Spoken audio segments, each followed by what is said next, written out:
I like wonky stones, so we're gonna make them wonky. Here we go. So many beautiful rocks. That's a nice thing to find on my way out. Hi everybody, welcome to Katie Did Rocks. Today we're going to do something really special. I'm going to take one of the big agates that I found, and we're going to go all the way from the find to the slab into the polish, and then finally doing some silversmithing to make a finished pendant. It's going to be fun. Come along. However, just a few feet away is a real genuine Montana agate. Not a wannabe at all. Oh, that is chunky. This is my first agate of the day. Wow, this is so cool. The first thing we do, of course, is to pick out the rock that we're going to try to make something out of. I picked this one out of my big rock bucket. I like the patterns on it. See, it's got some kind of banding there. It looks like it's got dendrites in it. Looks pretty promising inside. So we're going to go ahead and cut a few slabs of this and see what's inside, and then we'll decide which one gets to become our pendant. Woohoo! Okay, our first thing to do is to put it in the rock saw. And so the process for that is to find a good way that it sticks in here. This is a vise, and it's just operated with a little screw thread, and you put it in here like that so you can see it sticking out. There's a little handle that you tighten. It has this handle that tightens it along the screw thread, making it nice and tight inside the vise here. And once we have it tight enough, you got to kind of wiggle this in here, and clearly that's not even close to tight enough. But you want to wiggle it because once the saw blade starts cutting it, it's going to loosen. So you want to make sure that you have it really cranked down so that the rock doesn't come loose. It has done so for me in the past, and it's not pretty, so you definitely want to be careful about that. This one is a little bit funny because it's got like a couple little bumps. It's got a couple little bumps on the edges here, and so that's why it keeps being wiggly. I think I've got it pretty well tightened down. I'm going to try one more time just to make sure that make sure it doesn't loosen in the vise, and then we'll get started cutting. This handy little thing makes it move so that we can set where the first cut's going to be. I'm moving it out just a little bit so that we can have plenty of rock. This lever opens and closes the jaws here that make the vise travel along this. It's called a worm screw, which I think is kind of fun. And so these little pieces of metal clamp onto it, and then it just travels along the screw. And it's constantly oiled because of the oil in there, so it's definitely something that lasts quite a long time. Okay, here we go.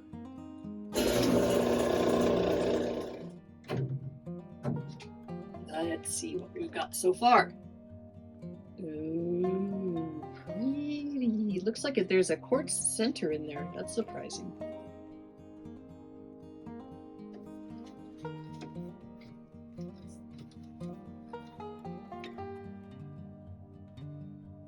First full slice, ready to go.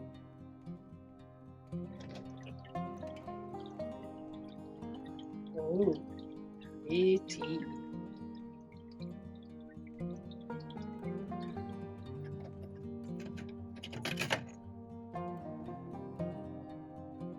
Yep, I think we're gonna get something good out of this. Okay, these are the slabs that I got off of that piece so far, and it looks like it must have been a limb cast kind of formed around this center of the, looks like it kind of formed around the center area and then the quartz came into the middle of it, so that's pretty cool.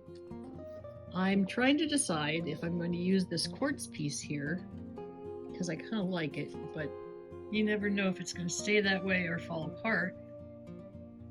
But I really like the contrasts. We'll see, we'll see. Or I could use this one. It's kind of cool. Ooh, that's kind of neat, I like that. That's also a possibility. This is the biggest one that I've got so far. I also really like this area, but I think this has a crack. I think if I tried to get that in there, there would be a crack that was getting in the way. That's too bad, because I really like that little spot there. Just like have it like that. Well, let me give this some thought. Get back to you with the decision. One way to make a decision is to look at how things look using these little templates, and it really gives you a good picture of what the stone itself might look like. Oh, it's a really big one. Ooh, I don't think I want to do that one because big ones are so hard to make it dome properly. Let's see, what does this little quartz one look like?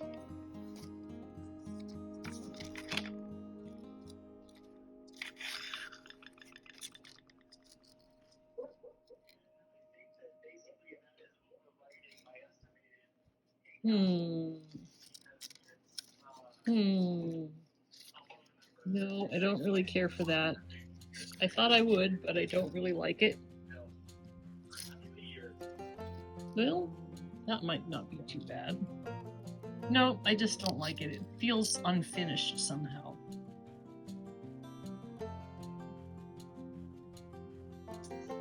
I feel like probably this is the slab I'm going to work with.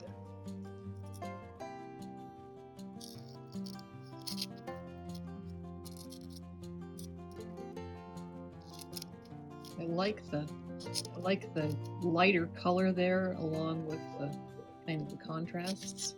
There's a very nice. Ooh, yeah, that's very nice. I think that's the one. That's a winner chicken dinner. That's the one we'll do. Let's look for the bigger one. Not so great. Well, that one looks good.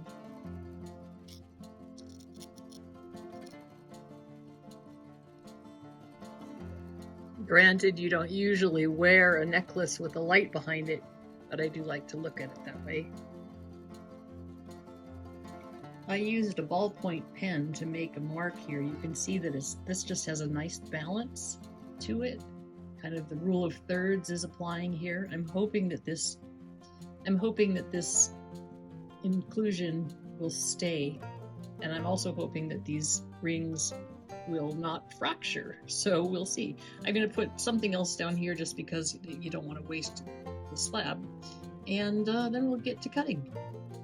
There, those should be two nice ones. I could almost put a smaller one down here and maybe up here, although I think this one is a long crack that might just fracture.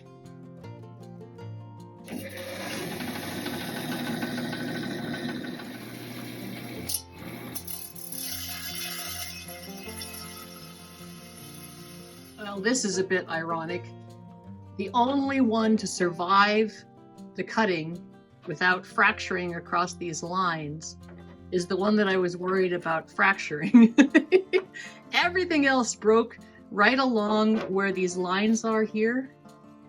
And that's all right, because I actually really like not round stones.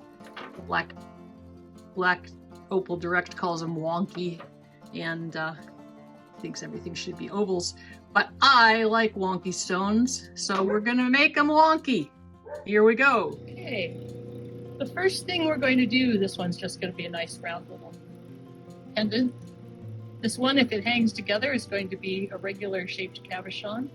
And then I'm going to just kind of see what these guys want to be. See how they turn out. See how it broke right along the edge there? Maybe it wants to be on this side. We'll see if it breaks some more. Could be really pretty.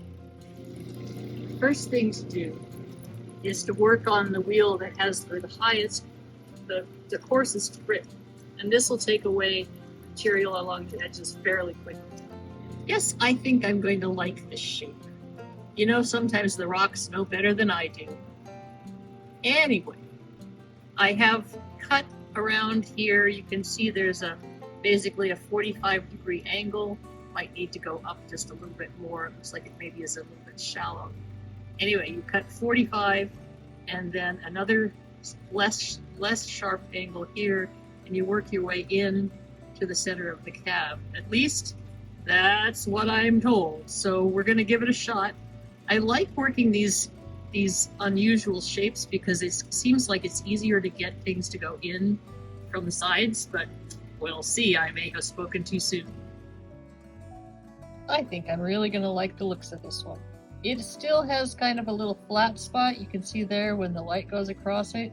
But I'm hoping that moving on to the next wheel will allow me to get rid of that.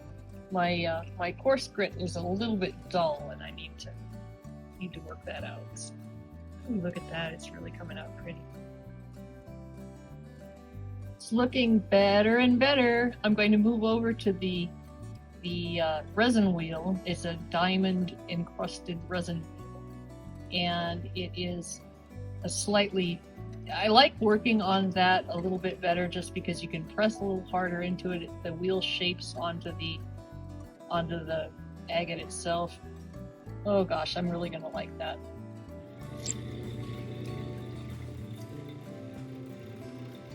It's looking pretty good. So close. See that little flat spot there? That is the bane of my existence, and I really thought I was getting it this time. I guess I need to spend just a little more time on the coarser wheels. Just get that completely gone. Like I said, I thought it was, but we'll go back and do it again and get it right this time.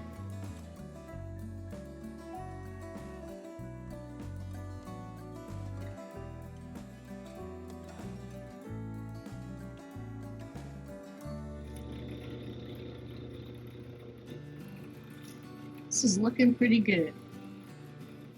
I did notice that I have a little bit of unpolished material here, but it's going to have a bevel around it, so not a big problem. There's also a few more scratches that probably can come out of here. I might get Jim on the job for this one because it's been, I've been doing it for a while, and maybe it's his turn. We'll see. Boy, I sure like those dendrites in there. Just the depth of that is just amazing. Okay, now that I've had a chance to put this away for a little bit, think about it, I've decided that what I'm going to do, instead of calling on Jim to fix it for me, is to put it on a dop stick. I mean, it looks pretty good already. There's just some really minor scratches on the surface that I want to try to get rid of. And when there's scratches like that, then it doesn't shine quite as beautifully. You can see right there how it kind of has those spots where it goes away, light. So I'm going to put it on a dop stick, and then I'm going to go over again from the first resin wheel. Maybe I'll have to do something about this too, because that's kind of rough. And then we'll see if we can make it perfect all by ourselves. This is my dot pot. And this dot pot, I actually tried to use the flame that Black Opal Direct uses because I thought, oh, that looks easy. And I burned my fingers to the point that they were blistered. So I went back to my dot pot here, and now this is what I'm going to use. This is dop wax. It's basically an epoxy wax, and it's designed to hold the rock firmly onto the stone. You can see it's got a little ledge here where we can put the stones on to get hot. They're pretty darn hot at the moment. And what that does is allows us to put this on and make it firm on there. I'm going to let it cool just a tiny bit before I start to work it. And then you just kind of make the wax go onto the stone. The stone is super hot right now. I don't know why that's hotter than usual. And eventually you get a nice, it firms up fairly quickly. You can see I can still move it, but it's getting harder and harder. And you want to have it nice and centered so that you can roll it really nicely. And then you got a stone on a dopstick.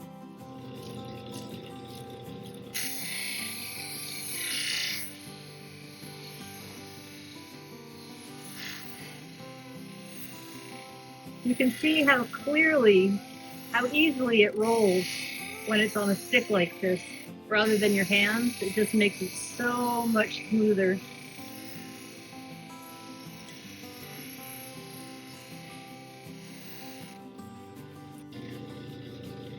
It always looks so good when it's wet.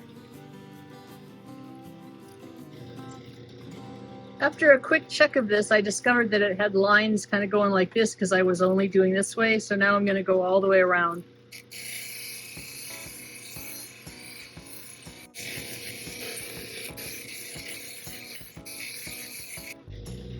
Okay, this is dry and it looks pretty good. We'll move on to the next wheel. If I have to go back again, well, that's all part of the learning process, right?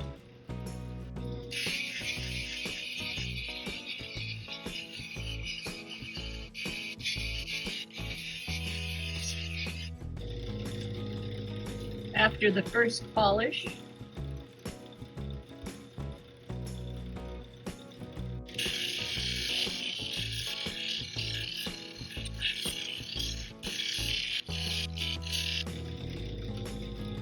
second polish, boy, that's starting to look shiny.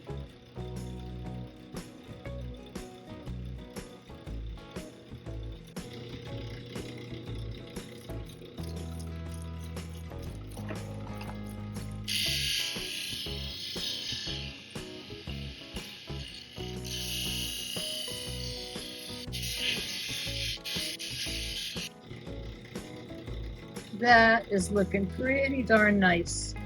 It's probably not perfect, but it's pretty close to perfect as far as I'm concerned. It's nice and shiny, and now we move on to the next step.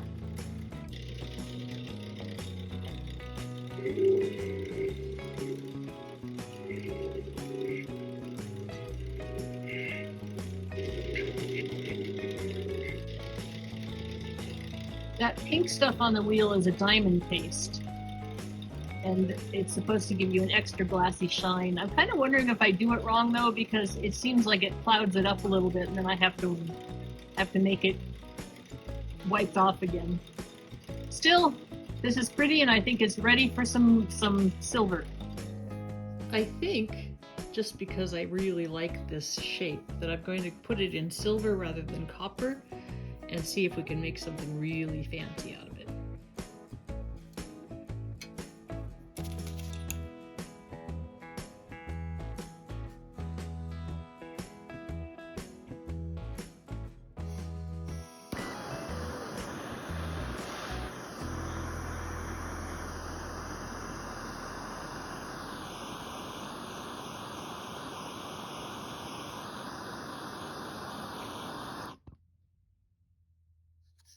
Okay, that's almost done.